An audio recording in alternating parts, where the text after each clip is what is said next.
Lundi, 7h15, Jérémy est assis dans sa cuisine, les deux mains autour de son café. Il a mal dormi encore, et ce n'est pas la fatigue qui l'épuise le plus, c'est ce qu'il se dit depuis qu'il a ouvert les yeux. Et c'est reparti. J'aurais dû savoir que ça ne durerait pas. Parce que 3 semaines plus tôt, quelque chose avait changé. Il s'endormait mieux, il se réveillait moins, il avait même eu une nuit complète, une vraie. Sans calculer les heures, sans ruminer sur les chantiers, il avait commencé à y croire. Et puis, la semaine d'avant avait été difficile. Un sous-traitant qui le lâche, une réunion qui déraille, 2 nuits courtes enchaînées, et le vendredi soir, presque sans s'en rendre compte, il était de retour devant son écran à 23h30. Le lundi matin, il fait le bilan, et il conclut qu'il est revenu à la case de départ. Ce que Jérémy vit ce matin-là, ce n'est pas une rechute. Enfin si, c'en est une.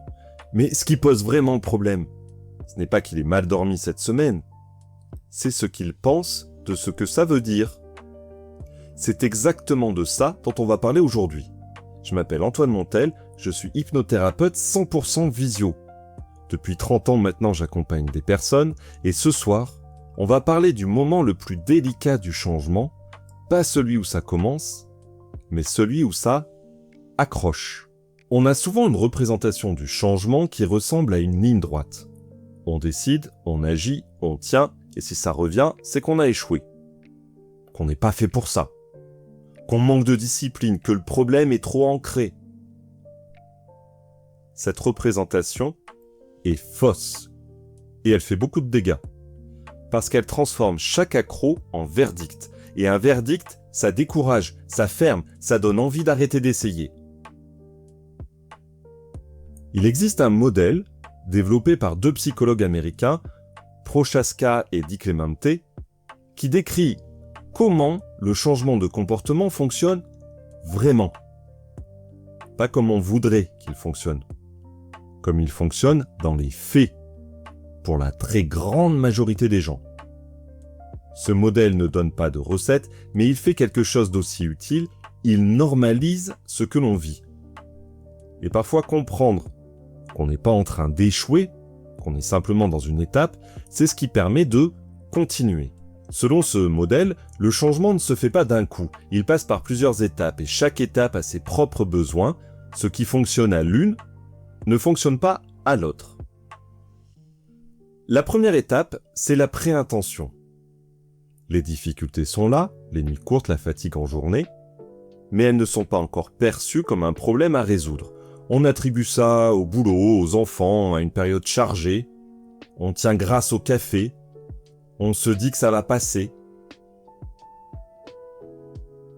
La deuxième, c'est l'intention. Quelque chose commence à peser. La fatigue s'accumule, on commence à se dire qu'il faudrait faire quelque chose, mais on n'agit pas encore. On réfléchit. Et je veux m'arrêter ici une seconde, parce que beaucoup de personnes qui arrivent en consultation, ou sur ce podcast, se croient en phase de préparation. Elles cherchent la bonne technique, le bon outil, la bonne approche. Mais en réalité, elles sont encore en intention. Elles n'ont pas encore vraiment mesuré ce que la situation leur coûte. Pas dans les détails, pas concrètement.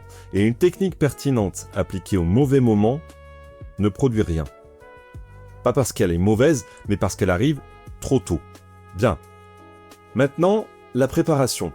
On cherche des solutions, on teste des choses. Et puis vient l'action. Les premiers changements réels apparaissent, les premiers résultats aussi. Puis la maintenance.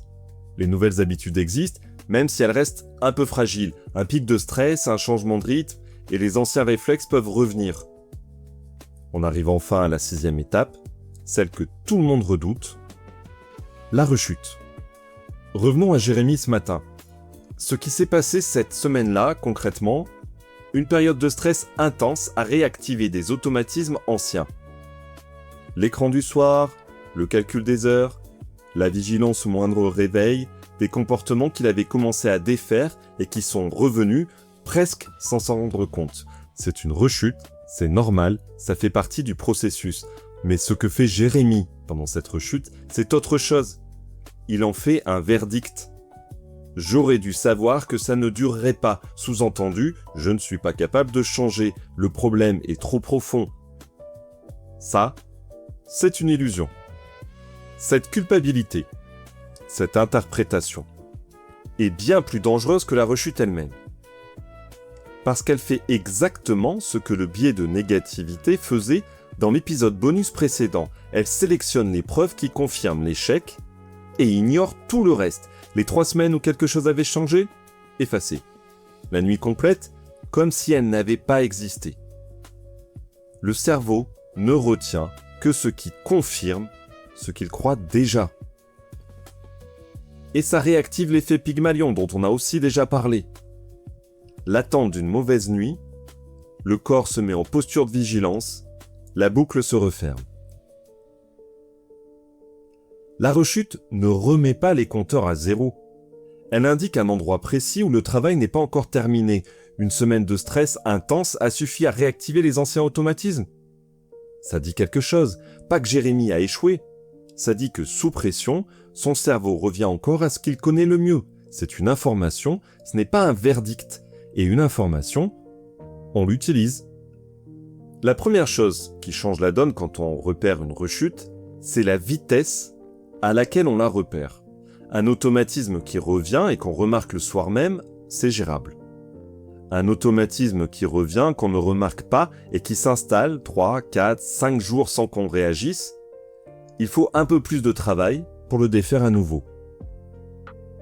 Encore une fois, ce n'est pas une question de performance, c'est une question de fenêtre. Plus on repère tôt, plus on peut agir tôt, et agir tôt, ça veut pas dire se forcer, se punir, compenser, ça veut dire reprendre le fil, simplement et sans drame.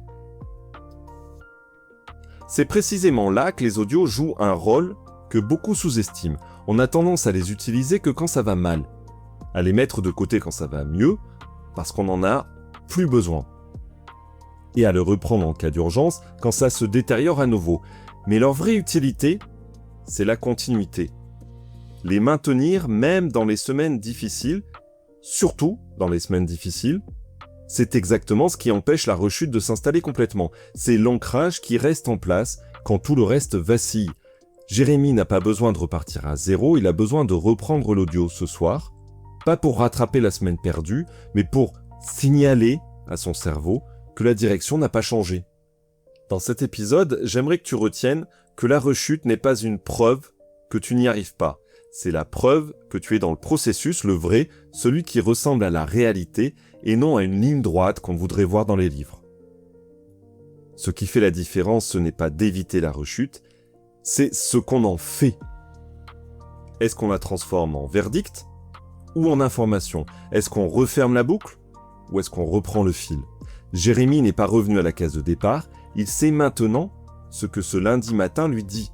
Et ça, c'est déjà différent d'avant. Si tu veux aller plus loin, et si tu veux qu'on fasse l'état des lieux de ta situation ensemble, je te propose un rendez-vous découverte offert. Le lien est dans la description. Et pour recevoir les prochains contenus directement, tu trouveras sur mon site un lien pour la newsletter. Dernière chose, n'oublie jamais, pas besoin d'aller mal pour aller mieux.